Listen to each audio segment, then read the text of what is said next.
para explicar para a gente sobre o projeto. Obrigado, Fernanda. Boa noite, pessoal.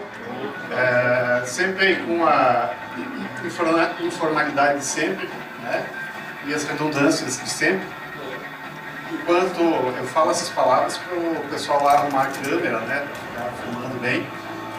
Queria agradecer a todos aí pela presença e apresentar um show que não acontece há 23 anos. Imagino que, como a gente fala ali, muitas pessoas daqui não haviam nascido. Tudo bem, Regis? O Roberto não tinha nascido. E muitas outras pessoas. Esse show faz parte de um projeto da Universidade Federal da Fronteira Sul, que eu coordeno, e é um projeto que busca justamente, uma vez por mês, nesse caso a cada 2 meses, resgatar bandas que existem desde os anos 90 ou não existem mais, né? Como é o caso hoje.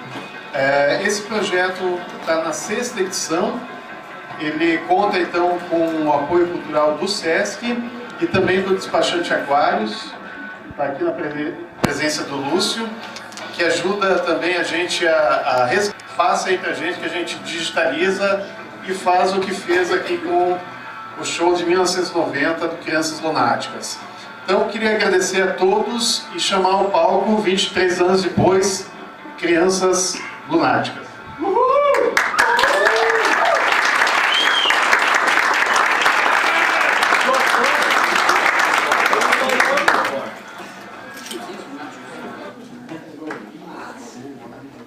Tiozinhos lunáticos hoje.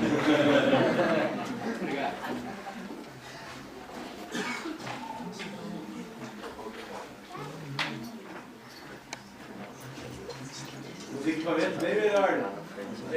Dá uma lembradinha, né?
Só se tocar a segunda, qual que vai ser? Peace by Hands. Peace by Hands. Para o Fernando colocar a letra ali pra gente. Primeira execução ao vivo dessa música. De repente é importante, né, Gustavo, dar um toquezinho que algumas músicas que a gente não gravou e não gravou, né? Com certeza, essa é uma delas. Essa é uma delas. Essa música tem uns 25 anos, mas nunca foi tocada ao vivo, até porque a gente nem tinha nem equipamento para tocar essa música. Mas tá aqui, vamos ver o que vai acontecer.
Gente, muito obrigado por estar aqui, largando duas sonzeiras aí de começo já. Estão cansados os tiozinhos? Daqui a 25 anos vai ter os noninhos, então até agora dá para segurar. Certo. Depois, vocês fizeram essa semana 3 ensaios, né?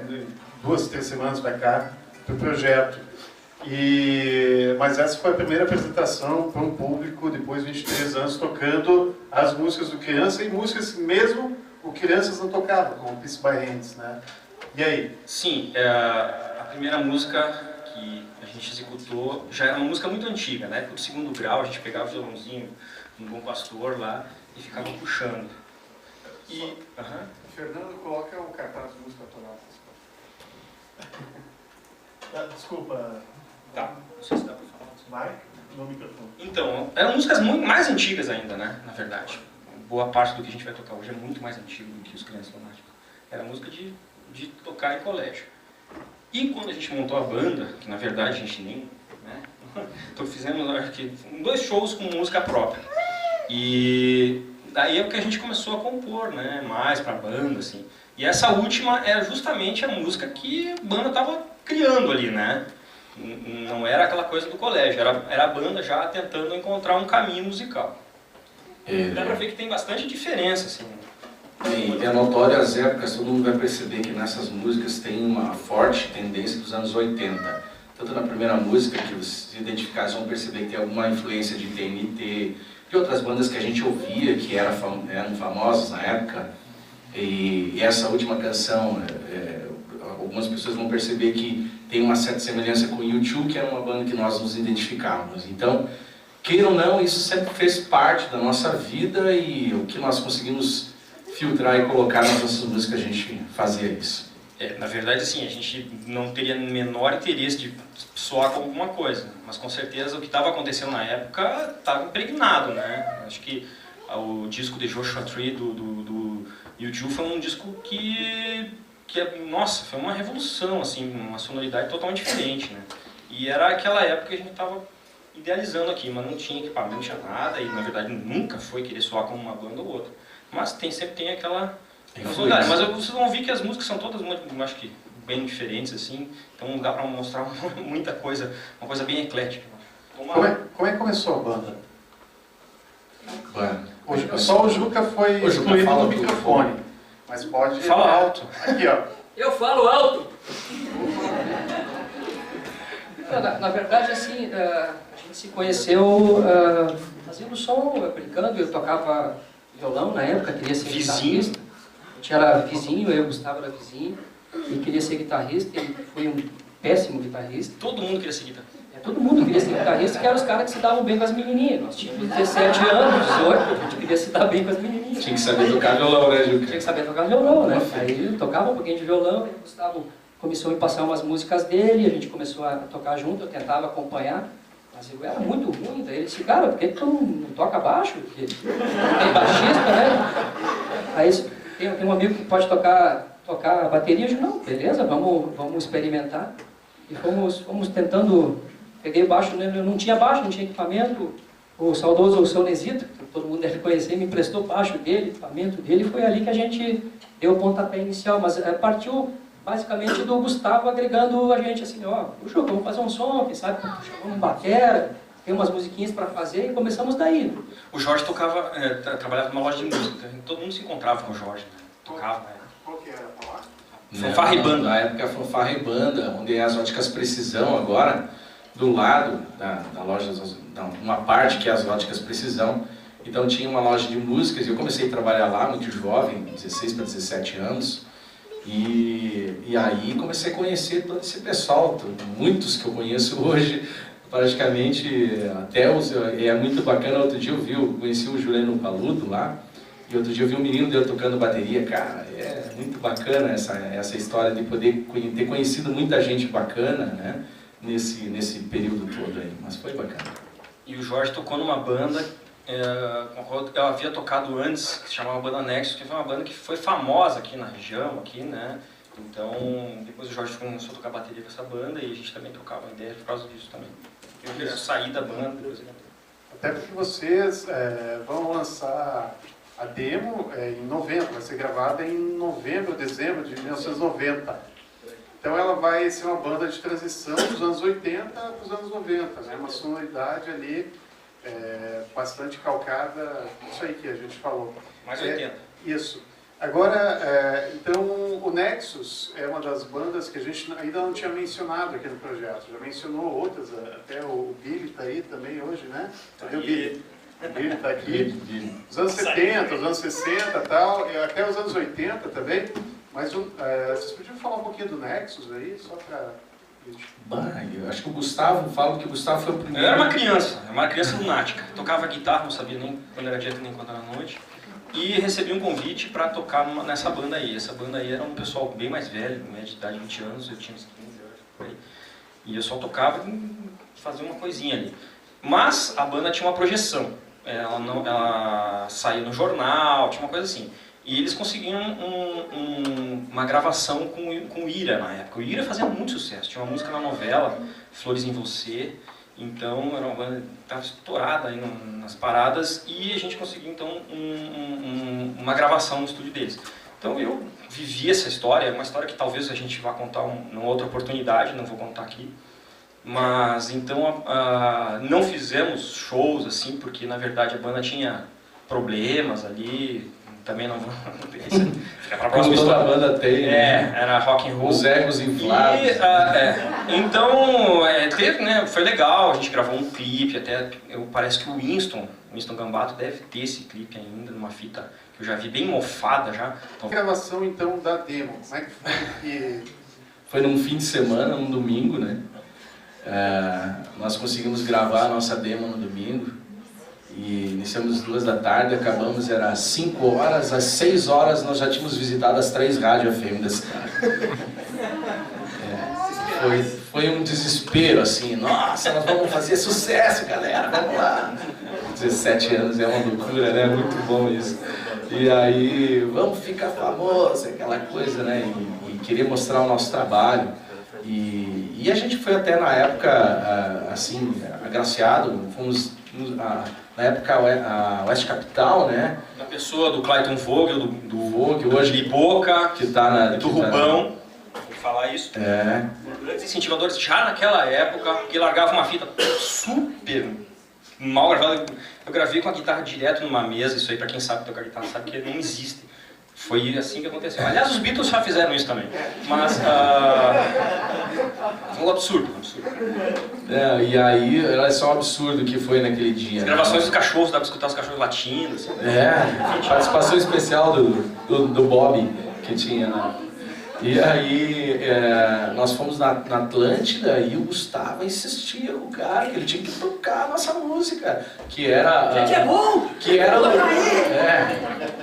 o tio do Sanches lá, do batera do Felipe, é o pai do Felipe, não é o tio do Felipe, que era na época, ele trabalhava na Atlântida num domingo, imagina, 5 da tarde, o cara também chegou 3 loucos lá com uma fita dizendo, não, você tem que tocar a nossa música, né? Então, foi bem engraçado. Não porque a Atlântida na época não tinha esse projeto, né, de engajar bandas locais, né, na programação. Nem poderia porque a programação vinha de Porto Alegre. Vou fazer uma ressalva. Méritos para Atlântida, que antes da nossa banda, e foi o que me fez tocar guitarra mesmo, méritos para uma pessoa que eu acho que não está aqui, que é o Kata, que tocava numa banda chamada Adrenalina, que é anterior ao Nexus, que tocava na Atlântida, tinha 2, 3 músicas tocando na rádio, e era uma banda que fazia sucesso, querendo ou não, todo o pessoal da nossa cidade tinha o adesivo da banda Adrenalina no carro. Todo mundo tinha. Amor de lata, amor que não. E tinha uma música chamada Amor de Lata, e tinha umas outras lá, né? Mas agora isso aí é uma outra história também, mas eu gosto de mencionar isso aí porque é uma banda que tem que ser convidada, assim, com certeza, que era a banda dos anos 80, assim, que depois veio o Nexus, através dela, que tocava Amor de Lata também, porque o compositor era do Nexus, mas não tocava na Adrenalina, e ele montou essa banda, o Nexus, que é por isso que a gente também tinha uma certa aceitação, porque todo mundo já conhecia Amor de Lata, a gente tocava Amor de Lata, meu Deus do céu, era um sucesso. Legal. Depois o Kata veio tocar com a gente na banda DKV.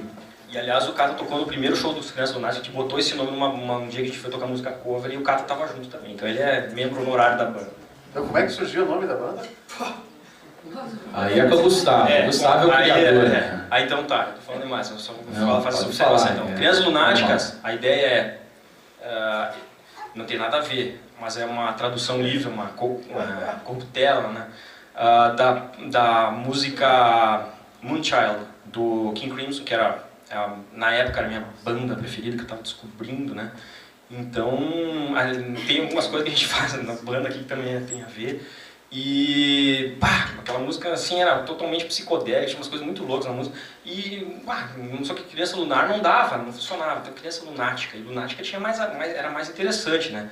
Então, virou Crianças Lunáticas. E a ideia de crianças também, né, pô, a gente pensa assim, né? Não foi Jesus que disse que você tem que entrar no reino dos céus sendo uma criança, né? Então, eu acho que é uma boa tradução do que é ser músico. Músico é esse cara meio inocente, meio sei lá o que começa a tocar e quer ganhar o mundo, é criança, é uma criança. Então assim, sendo criança, a gente está sendo criança agora também, né? Então é isso, eu acho que a criança lunática, e lunática também tem algumas traduções, vamos dizer assim, né? Na língua portuguesa, e uma delas é uma pessoa cheia de mania, né? Uma criança maníaca, cheia de mania, uma criança... É a cara do Gustavo isso, cara. eu acho que tem um pouco a ver. Mas aí é mais por causa disso, assim. Eu acho que tinha a ver, né? Para outras pessoas. Aliás, eu estava pesquisando Criança Lunática para ver se tinha algum registro na internet e descobri que o Júpiter Maçã tem uma letra 6 anos depois da banda que fala Crianças Lunáticas. Não sei se é coisa do Roberto. Vamos tocar, vamos lá. O que vai ser agora? Liberdade. Ok. Essa é típica anos 80. Essa aqui dá...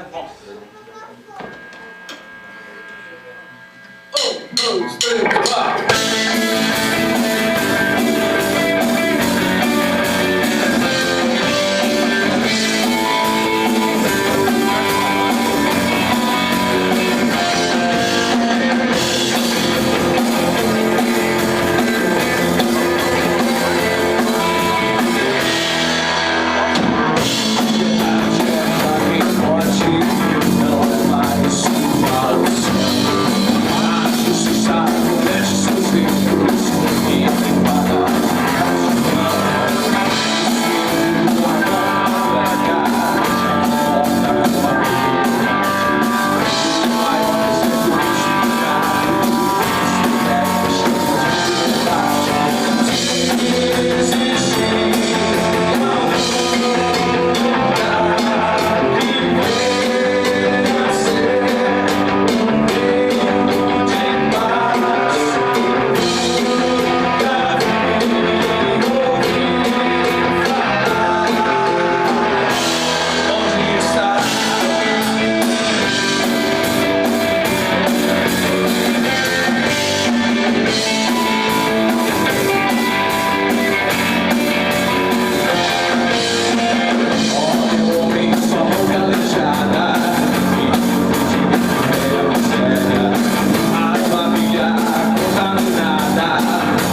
Fronteiras.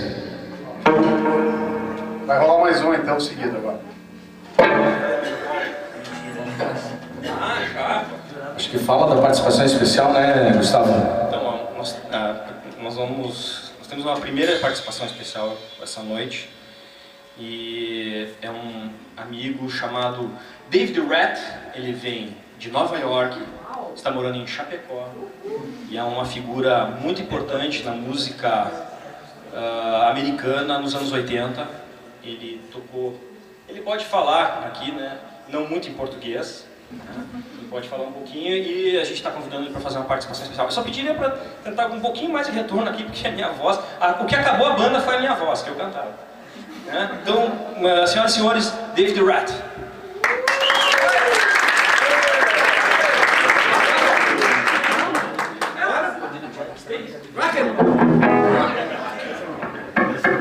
A gente vai cantar uma música, eu vou cantar. Isso é uma coisa... uma música chamada Fronteiras. Não sei se vai estar ali na tela. Mas é uma música que, tocando agora, ela ficou muito... Ela foi escrita na época da Primeira Guerra do Golfo, lá naquela época. Que é nos 90. E ficou muito tarjada, assim, pretas, porque eu achei que ela ficava com mais sentido.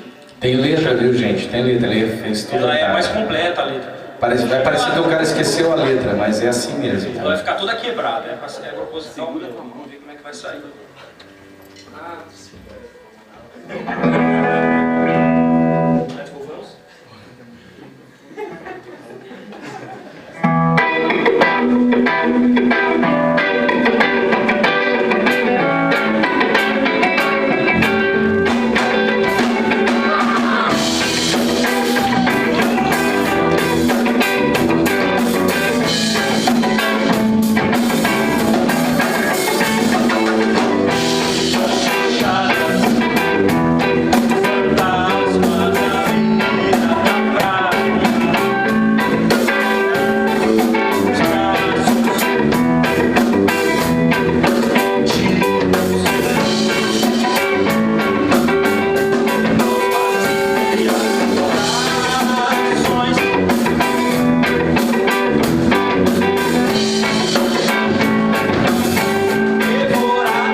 Todo se entende.